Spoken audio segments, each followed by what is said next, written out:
มือดีสุขุสุขคนมาวัดเที่ยวแม่มาหาอาจารย์เอก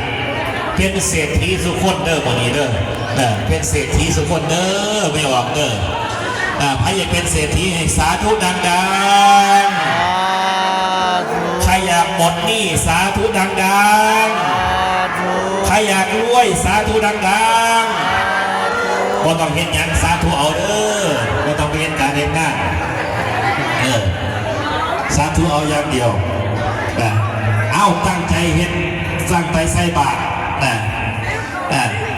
ใส่ให้มันเบิดสมบอกเด้ออาตมากับมาพอดเลยอาจารย์เอกแขกนิมนต์มาเบิ่งโอ้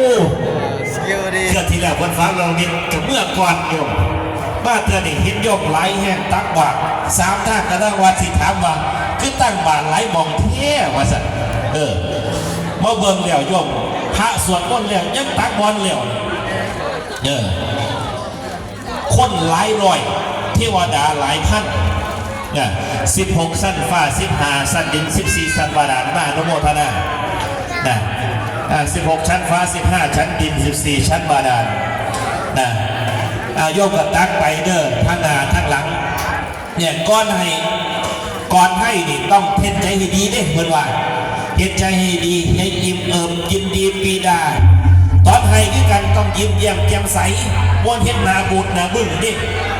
เฮ็ดนาบูดนาบึ้งนี่ก็ได้ดิ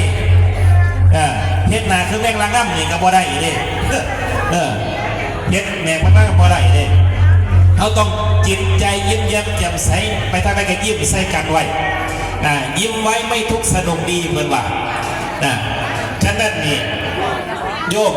ตั้งใจท่านี่ไม่เป็นบันไดไต่สู่วัดไต่สู่สวรรค์เองท่าที่เขาเห็นอีกเป็นบันไดไต่สู่สวรรค์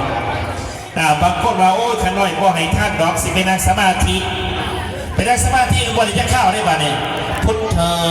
พุทเธอพุทเธอบริสุทธิ์เวลาเนาะบริสุทธิ์เวลาเนาะ